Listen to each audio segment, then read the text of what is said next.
you feeling overwhelmed, stuck, or uncertain about how to grow your business without sacrificing what really matters most?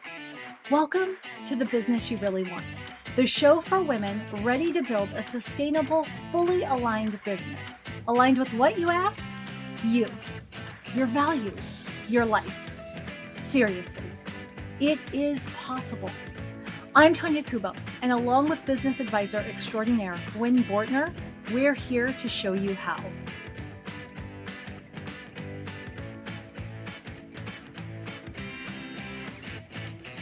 Today, we're going to be introducing the 5 key functions of your business operations and how to identify the bottlenecks of each. Now, Gwen, I need you to just jump in here and give me an example, or maybe you could share a story with us of a common misconception that business owners have when they're trying to identify the root cause of their problems. So the first thing is often it is assumed that the symptom is actually the cause. Rarely is that the case. Usually the symptom is just that. It's a symptom, just like it is with our bodies. Having sweats is not necessarily the cause. It's a symptom, right? So, what's actually going on? What's causing the thing? And as someone who's, gone past menopause, we'll just talk about sweats because that's a pretty common thing people are aware of. But there's a lot of things that can be causing it. It's not just necessarily hormones. It could be other things. There could be some serious, things going on in the inside of your body that you're not aware of. It could be glandular or, other things. And so the first thing is people get really caught in the symptom is the thing we have to solve. And it's like, well, we might need to solve the symptom, but we really need to find what is the cause. That's the first piece. But the second piece is we often end up assuming that the symptom and the cause line up. Okay. And my favorite example is when people have cash flow problems, they almost always assume that that is related to sales as income. Right? The reason that we're having cash flow problems is we don't have enough income coming in.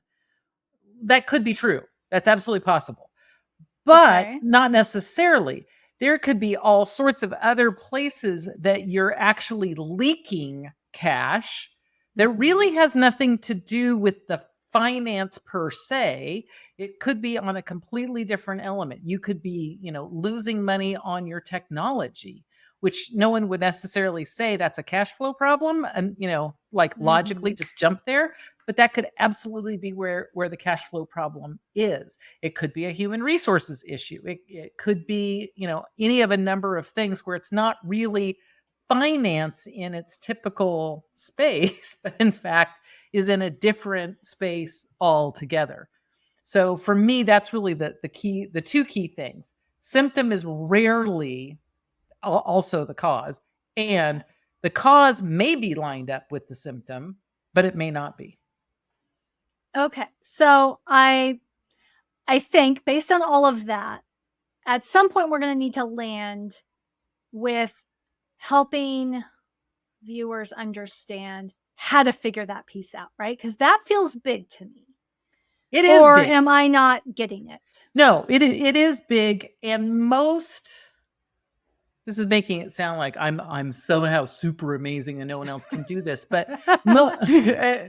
but it's you're super amazing to me. Well, and it honestly is part of my superpower. But most people get a little myopic in the way that they're looking at things. Mm-hmm. And so if you bring in a financial expert, they tend to find the cause in finance. And if you bring in an HR expert, they tend to find the cause in HR, because we look where we have the most expertise. And so solving this is a bigger issue, and it often requires looking over a whole lot of different types of expertise to figure out where really is the problem. And sometimes there's a little bit of trial and error. It's like, oh, well, it feels like it's this. And you kind of, kind of tug on the string. It's like, oh, nope, that's not it. and then it's like, maybe it's this. It's like, oh, that's feeling more like, and you dig a little deep. Oh. And then all of a sudden you see the giant thing. It's like, oh yeah, that's the problem. But but it's not always obvious. And I think that's why it's complex, because if it was obvious, and sometimes it is obvious, I can't say it's never obvious, because that's not true Right. either, but it's rarely as obvious as we want it to be. We'll say that for sure.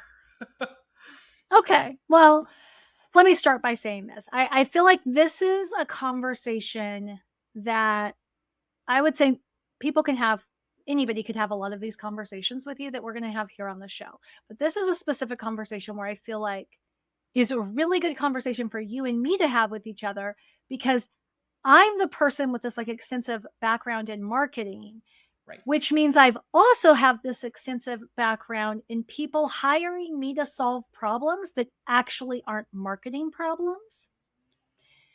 And you come from this operations background where you probably, like, I can say that's not a marketing problem because I've got almost 20 years of experience of trying to solve certain problems with marketing and failing miserably. Whereas you've got the background of being able to go, yeah, been there, done that, seen that in 40 different industries, or maybe only 32 in this case. Mm-hmm. And I've seen 10 attempts at solving it, and these 6 have worked. So I think where we should go from here is really, because everyday effectiveness, which is founded by you, therefore, when I say everyday effectiveness has something, really you have it, has a framework for sort of what are these key functions in business. And we call them G.E.A.R.S. Now, that stands for goals, that stands for effectiveness, accounting, resources, and systems. What I would love for you to do is help us understand what each of those is and what's the role that they play in the alignment of the business engine. So I'm going to give a tiny bit of history here, because like where I came up with this, right? Years ago, I was encouraged to, build a framework. What is the framework? And if we say it once, we'll say it 1,000 times on the podcast. One of my key things is context matters. So I'm not about you do this and you do this and you do this and you do this, and then you're going to get this answer, because I don't believe that's true. So for me, the framework had to be loose enough that all businesses could fit in and all contexts could fit in, but constrained enough and simple enough for people to be able to grasp it. And I do think of operations, and for me, operations is everything that's not customer facing. I think of operations like actual gears. That's how I see them working. I see them interlacing with one another. And when one is not working, the result may be happening a couple gears away. Mm-hmm. That may be where it's showing up because of some stutter or, some piece that's going on. And just because one gets fixed doesn't mean another one doesn't reveal itself as broken as it goes along. So they're all very interrelated. And as I was thinking of them, I was really excited when I actually came up with an acronym that was G.E.A.R.S, because it was like, oh, this actually is a real acronym. It actually means what it stands for, what is a real word. And so when I thought about it, these are all the pieces. They're generic descriptions, obviously, but they're the pieces that I see consistently being that need to be addressed within the operations. Obviously, there's lots of detailed, specific, activities within each one of these, but broadly, this is where they fall. And we start with G as goals, because goals actually is part of the operation. What are you trying to get toward? Right. And so that's what the G is about, is, where are you headed? And whenever I talk about it, I also say it's okay for you to change your goal. We just want to do it with intention. We don't want it to be a distraction. We don't want it to be an accident that we're leaving it. So the G is around that whole goals concept of where are we headed? Let's make sure that we're all, for the most part, going in the same direction, the same way, on the same path, for the most part. Okay. So, can I interrupt you on, were you moving on to? I was going to move on to E. Yeah. So stop. Yeah, but I have a question about goals. Okay. Because I feel like everything you're saying right now makes perfect sense, but I still need you to help me understand how goals how does that not fall under sales? Because like most businesses I've worked under, when we're talking about goals, We're talking about how many clients we're going to serve. We're talking about how much money we're going to make. So I just need a little understanding why goals, you would put that under operations, where I think most businesses would put it under sales. Because it's a great question. Well, of course, it's a great question. You ask good questions. This is a yes and. Okay. I can live with a yes and.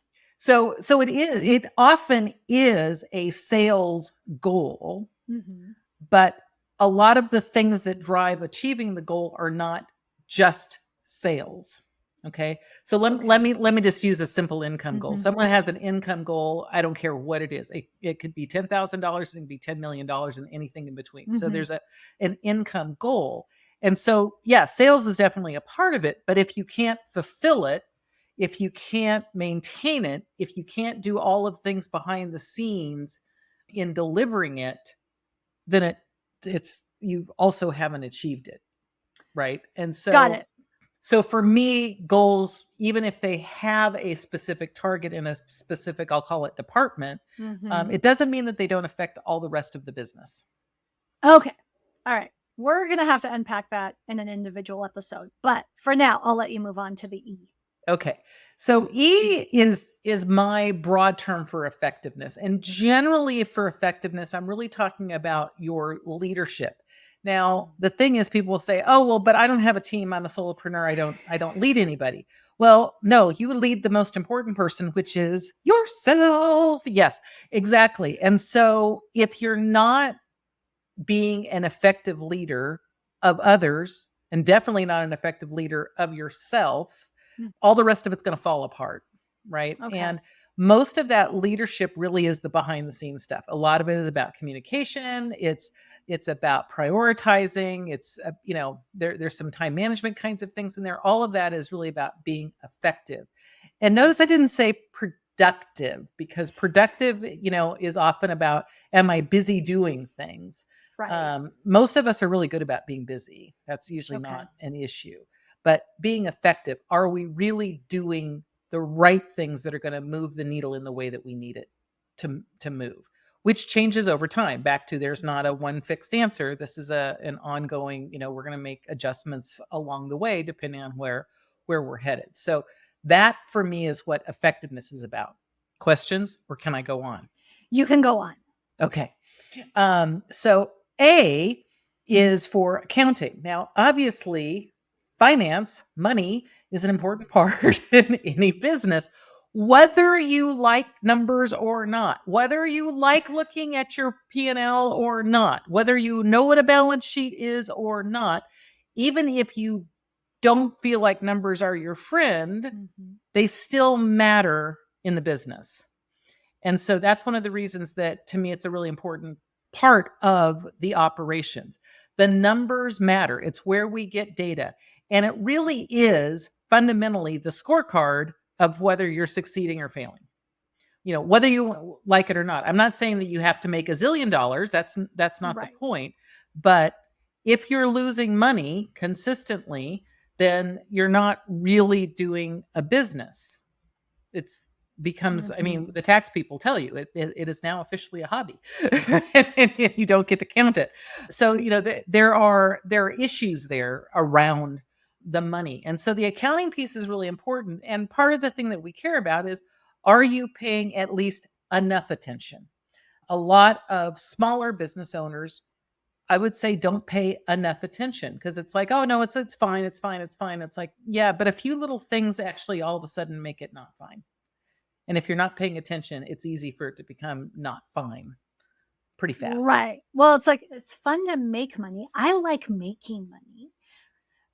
But sometimes it's that balance of when the money comes in, when the money comes out, that can convince you either that you're making more money than you really are at the end of the day, which is something you and me have talked about just offline several times. Or I've seen with a lot of folks, it makes them think they're actually doing worse than they really are. Has that, do you see that, or is that just a thing I see over on the marketing side? No, it's both. It's a both and. There are people who think that they're making a ton of money, and it's like, no, not actually. The nomenclature of you're cooking the books in your head. They're not actually doing anything illegal, but they're making it okay in their head. It's like, yeah, that's not really okay. Not really how that works. Okay. And in other cases, it is the opposite. It's like, I'm not making any money. It's like, well, no, you actually are. You're just not counting it as making money, or you're not making as much as you think you should based on what your sales are. That's a whole nother giant conversation in and of itself. We'll have to save that for another day. But yeah, the numbers matter. The numbers matter, and understanding what they're actually telling you. That's really what the A is all about. Okay. So we've done our G, our E, our A. Now we need to get to R. So R for me is quite honestly is a catch-all category. And I call it resources because I really want it to be catch-all, right? Okay. And so resources in my mind are the things that we typically have limitations on. So people, money still falls into resources as well, even though we have a whole category for accounting. It is also what we're using technology-wise. It also includes time. Time is another resource that we have. Other things can fall in there, but for me, resources is all of those things that help us do the business that we're doing. And like I said, some of them are a little more ethereal, like time. Some of them are way more tangible, like people. But really looking at them and saying, are we using the resources in the best way possible? And so are we minimizing time where appropriate, but investing time where appropriate? Are we using people effectively, or are we not using people effectively? Are we hiring the right people at the right time? Are we using the right kinds of technology based on where we are in our business, what our goals are for our business? The list goes on and on and on. So, but that's what R is. R is really about resources. And how are we looking at that? Because almost all of that stuff really is an operational issue. It's a behind the scenes issue. Okay. And then because you touched on the fact that money is a resource, falls into resources as well as accounting. Based on your explanation now, I feel like accounting is money, but it can be all the numbers, but it's really like the positives and the negatives, income and expenses, and how that all balances out. Where resources, it sounds to me like, are you investing your money in the right things at the right time versus the P&L piece of money? This is another yes and. I like my yes and. At some point, I'm going to ask you a question that's just a yes or just a no, but yes. Feel free. I was going to say, we've been together long enough. That's going to be a long way away. It is. But maybe by episode 200, maybe I can do it. We'll see. But this is why gears are gears. Yeah. Because they actually interact here. Right. And so this is a great example of they interact, because to some degree, yes, it is about A is the profit and loss, the ins and outs, the traditional accounting. But that does tie to resources. Where are we using money? What about cash flow? Well, cash flow is actually a traditional accounting thing, but it's also related to resources. And so this is a perfect example of where these things start interlacing with one another. Okay. All right. So thank you for expanding on that. And let's go to systems. So systems for me is what's already happening. So we had a LinkedIn Live a while back where we talked about systems, and someone said, I don't have any systems. And we said, no, you have systems. You just may not have them documented. You may not be doing them consistently. There's more details around systems, and systems is the way you do something. So everyone has a system any given time, but it may not be a consistent system. It may not be a repeatable system. It may not be a documented system. It may not be the most effective, efficient system. All of those things are possible. And so for me, systems, often people just assume it's going to be documentation, SOPs, that kind of stuff, which is an element, but it's just an element. It's not the whole thing. Systems really is looking at, are we doing things in the best order? Are we doing them in the most effective way? Do we have enough steps? Do we have too many steps? Are we doing them consistently? Is it getting the results that we want? I mean, there's a lot of questions in there. And the systems piece, another one of the gears, overlays all of the rest of them, right? All of those other elements that we talked about also have systems associated with it. And, I could probably spend an hour saying, so this is how this one touches all of the others. This is how this one touches all of the others, because they really do. So they are not silos. They really are gears that interact with each other in various ways, depending on the business, the context.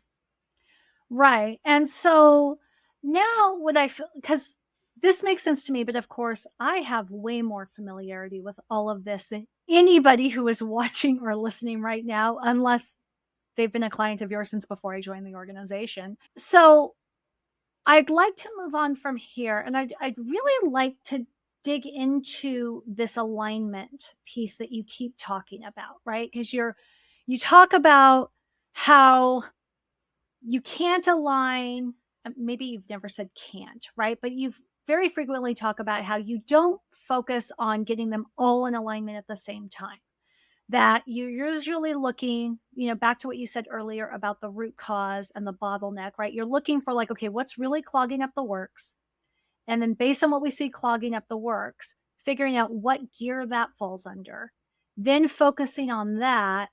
And then once that's fixed, then it feels like you move to the next spot.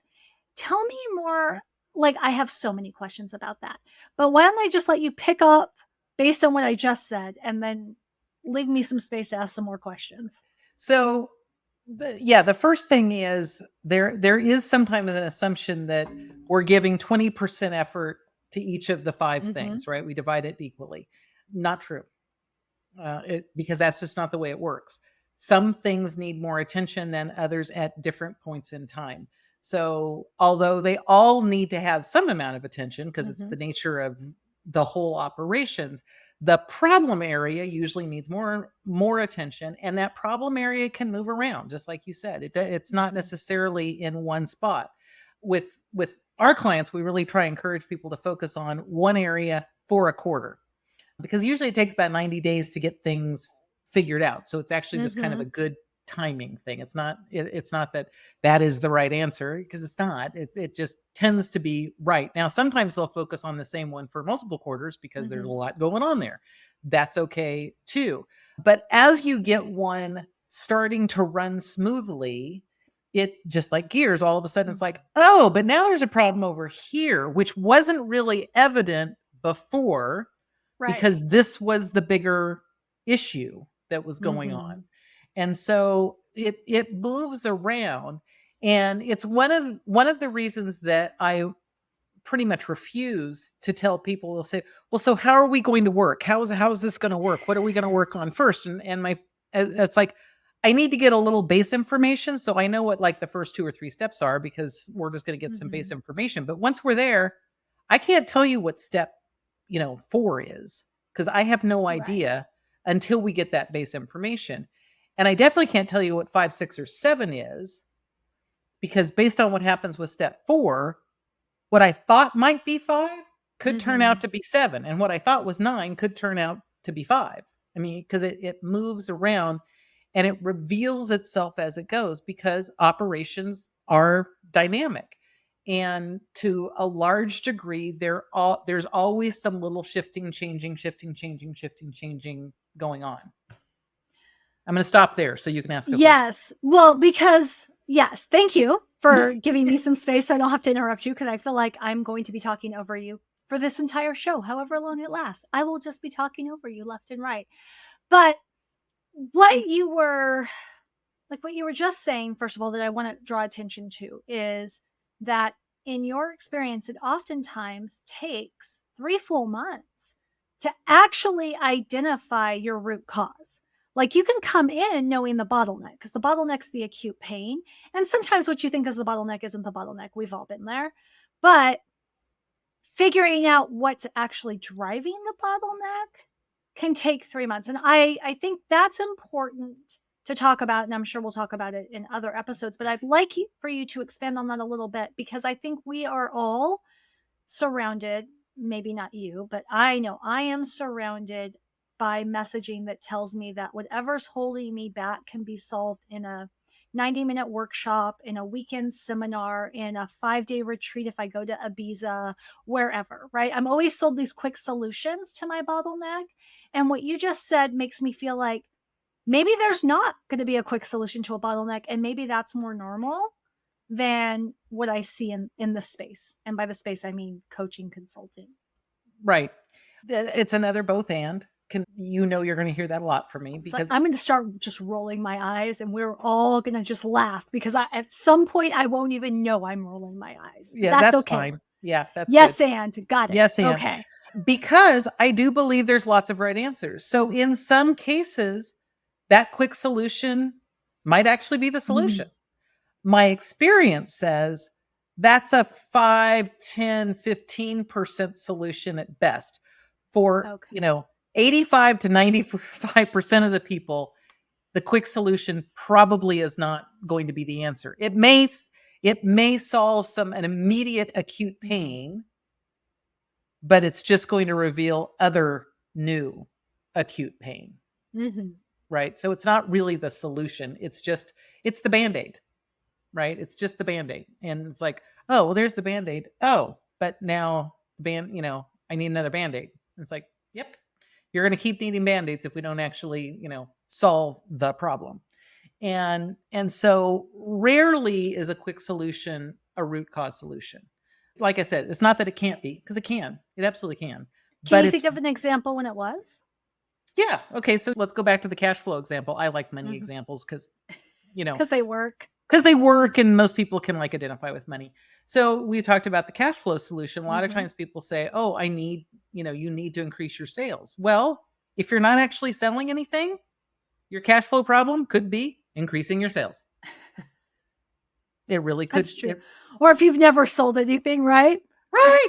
Chances are selling one thing would increase your cash flow. Yeah, it's going to increase your cash flow. It could be simple, but typically, if you've got someone who's had a somewhat established business, meaning usually a couple of years in, if they've had some level of success, they're not still at very low 5-figure kinds of areas. They're in the upper 5-figure, early 6-figure, mid 6-figure, early 7-figure, somewhere in there, where they're really feeling like their business is successful. They've got product market fit and, all of the things that we talk about. Your cash flow problem is probably not a sales problem. It's probably not at that point. That's when it becomes a much more difficult problem to solve. Do you have the right people actually doing the right job in the right way so that you're maximizing your payroll? Okay, so that would be what you just described. That could be a resources problem, or that could be an accounting problem. Yep. Right? Okay. Yep. Could also be a systems problem. Okay. Right? Because you may have too many people getting, into the pie than what you need to get things done. So that's an example. There's literally hundreds and dozens and thousands that would potentially come up, but it's not necessarily obvious until we start digging in quite a bit deeper to figure it out. But going back to the cash flow, because it's just kind of a common one, people assume that if you've got a cash flow problem, you've got a sales problem. Right. Now, I'm curious, because I like the cash flow example. I like the cash flow example. And I also like the fact that because it's such a familiar example for anybody, you're able to sort of pinpoint all the different operational issues that could lead to that presenting as a problem. So you've mentioned how it could be a systems problem. You've mentioned how it could be a resources problem, how it could be an accounting problem. Could it be an effectiveness problem or a goals problem as well? Sure. It could be a ridiculous goal that you're trying to achieve based on what your price point is, what your market is, so on and so forth. So it may be related to an unachievable goal. It also could be an effectiveness issue where you're actually wasting a lot of your people's time because you're not leading them well. So it's not that you have the wrong people, but you're not either communicating with them well, delegating with them well. There's a whole lot of things in the effectiveness piece that it could be you that's actually causing the cash flow problem. And that if you kind of got out of your own way, which I make it sound like that's all you have to do, that's never as easy as it sounds. But if you did, all of a sudden your cash flow issue wouldn't be there. So cash flow is a great one because it could hit any one of those. Now, typically there's some element of finance, there's typically some element of resource, and then the other three will show up depending on. Okay. So you've talked a bit about like the root cause. Like, it can take some work. Sometimes it can be fairly easy. Sometimes it's just obvious. But oftentimes you have to dig a little deeper. So you mentioned Band-Aids. You're going to slap a Band-Aid. You're going to slap a Band-Aid. You just keep piling up with Band-Aids. And I'm wondering, like, okay, I understand you might run out of Band-Aids one day. But at the same time, I don't think you will, because I think there's always going to be somebody out there to sell you a Band-Aid solution.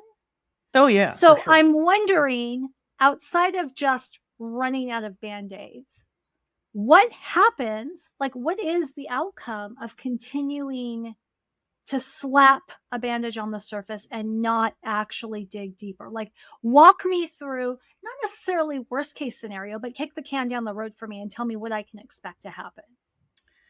Well, I'm going to give you a worst case scenario because I think big situations make people actually realize. I've been around and in and adjacent to a number of businesses who had cash flow issues that were not related to sales. Okay. But that was the thing that created success for the owner, founder, entrepreneur to get them to that level was sales. So they felt like their best answer to solve cash flow was more sales. And so they would keep increasing sales without actually solving what was the cash flow problem. Okay. And multiple different things in multiple cases, but all of them, it was nothing to do with sales. It was very much operational, behind the scenes, lots of other issues going on. And in multiple cases, they bankrupted their business. We talked about, people burning down their businesses. No, they didn't burn it down on purpose. It was burnt for them.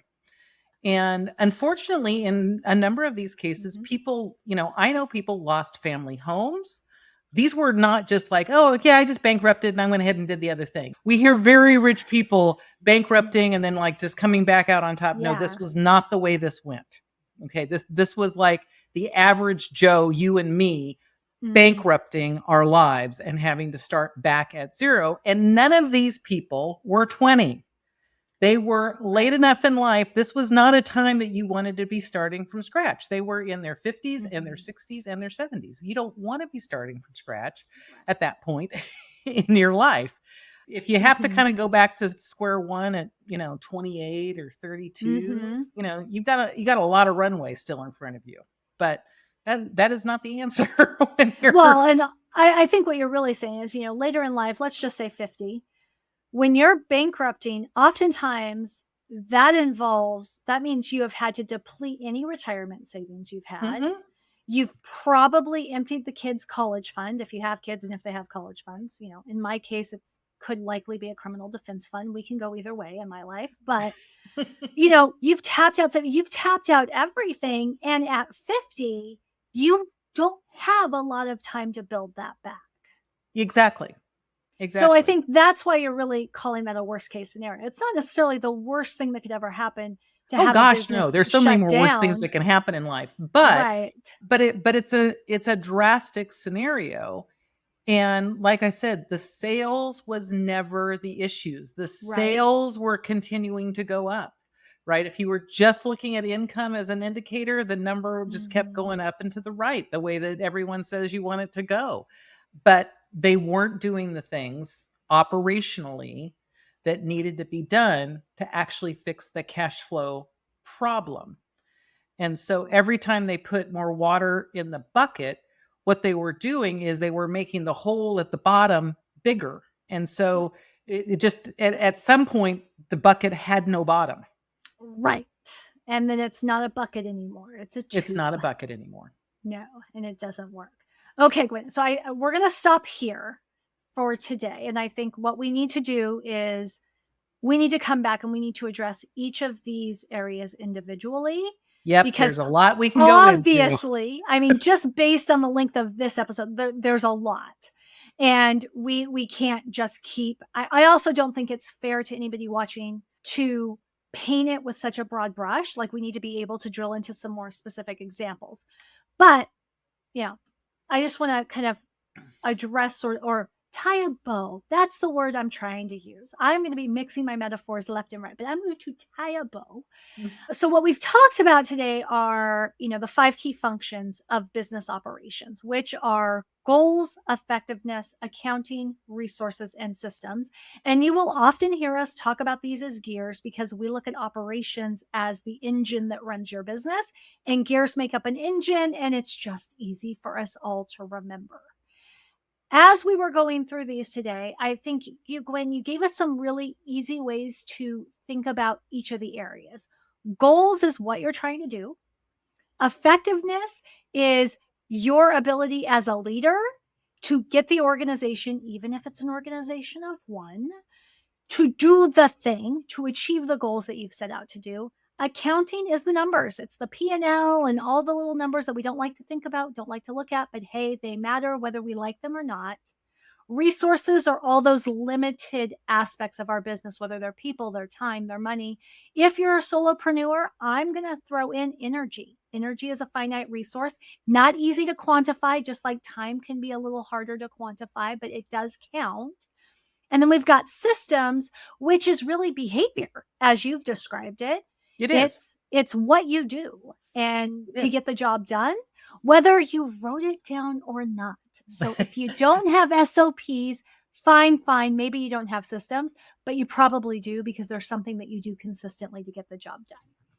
Okay. Am I leaving anything out, Gwen? I don't think so. Awesome. So I am really looking forward to our next episode. But for now, what I would love to say, since we're at a whopping episode 2 here, right? We've got a perfect track record so far. I just want to say thanks for tuning in to The Business You Really Want with Gwen Bortner. I'm Tonya Kubo, reminding you that sustainable success is within reach. Make sure to subscribe to the show and visit thebusinessyoureallywant.com for more resources. Until next time, keep dreaming big and acting with intention.